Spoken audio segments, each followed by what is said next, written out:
El eco de las páginas negras. La biblioteca se alzaba como un mausoleo de sabiduría olvidada, un faro espectral en la noche perpetua de la ciudad. Marcus, el bibliotecario, un hombre consumido por el polvo y los libros, era su único guardián. Su vida transcurría entre estantes repletos de tomos antiguos, cada uno un portal a mundos perdidos y secretos prohibidos. Pero había un libro que lo perturbaba más que ningún otro.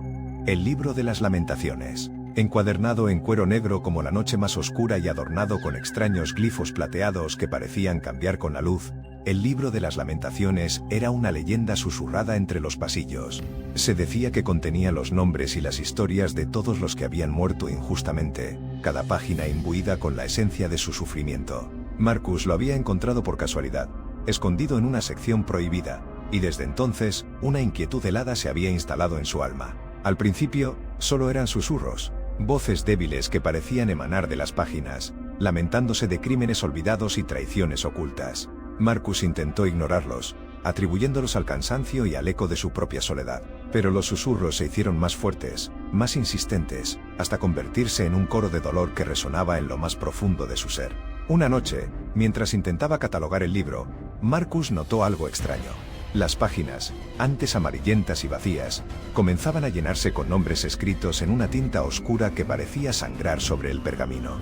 Nombres de personas que habían desaparecido sin dejar rastro, víctimas de la violencia y la injusticia, ahora atrapadas para siempre en las páginas del libro de las lamentaciones. El miedo se apoderó de Marcus. Sabía que algo terrible estaba sucediendo, que el libro era más que un simple registro de los muertos. Era un imán para sus espíritus, una puerta a un mundo de sombras y venganza.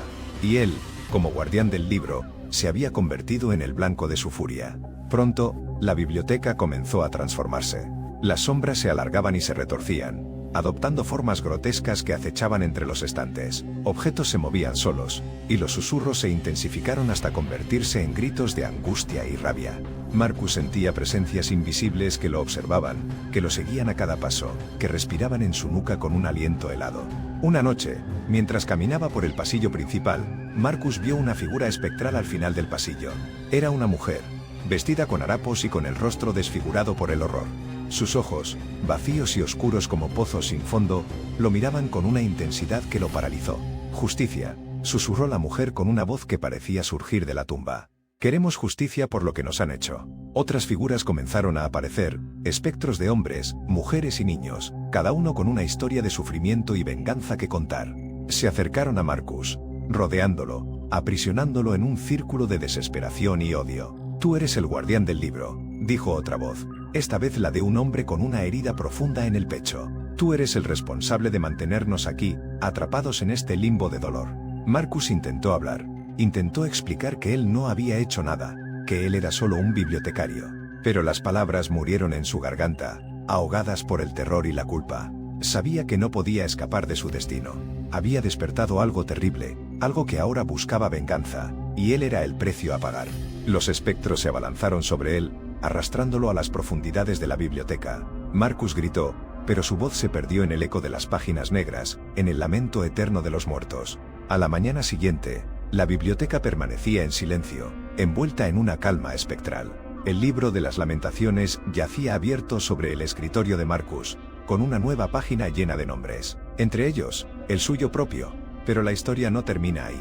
Un nuevo bibliotecario llegó para ocupar el lugar de Marcus, un joven llamado David, curioso y ambicioso. David no tardó en descubrir el libro de las lamentaciones, sintiéndose fascinado por su aura misteriosa. Al principio, David experimentó los mismos fenómenos que Marcus, los susurros, las sombras, las presencias invisibles. Pero en lugar de sentir miedo, David sintió curiosidad. Quería entender el libro, descubrir su propósito, desentrañar sus secretos. David comenzó a investigar las historias de los nombres escritos en el libro, buscando pistas en los archivos de la ciudad, en los periódicos antiguos, en los registros policiales. Descubrió crímenes olvidados, conspiraciones silenciadas, injusticias impunes. Y a medida que profundizaba en la investigación, David comenzó a sentir una conexión con los espíritus atrapados en el libro. Una noche, mientras leía una de las historias, David sintió una presencia a su lado. Era la mujer espectral que Marcus había visto, la que había sido asesinada y arrojada a un río. David no sintió miedo, sino compasión. «Sé quién te mató», dijo David con voz temblorosa.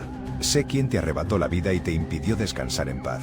¿Puedes ayudarme?, susurró la mujer espectral. Sí, respondió David. Te ayudaré a obtener justicia. Y así, David se convirtió en un investigador fantasma, utilizando el libro de las Lamentaciones como guía para resolver crímenes antiguos y darles descanso a los espíritus atormentados. Con cada caso resuelto, una página del libro se borraba, liberando al espíritu de su prisión de dolor. Pero David sabía que su tarea no era fácil. Había fuerzas oscuras que se oponían a su trabajo, entidades malignas que se alimentaban del sufrimiento y la injusticia. Y el libro de las Lamentaciones, a pesar de su poder, era una herramienta peligrosa que podía corromper incluso al más puro de los corazones.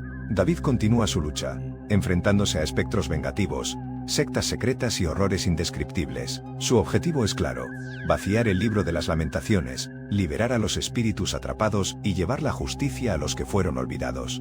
Pero sabe que en esta batalla, el precio a pagar puede ser su propia alma. Y mientras tanto, en la biblioteca sombría, el eco de las páginas negras sigue resonando, un recordatorio constante de que la justicia, incluso en la muerte, nunca debe ser olvidada.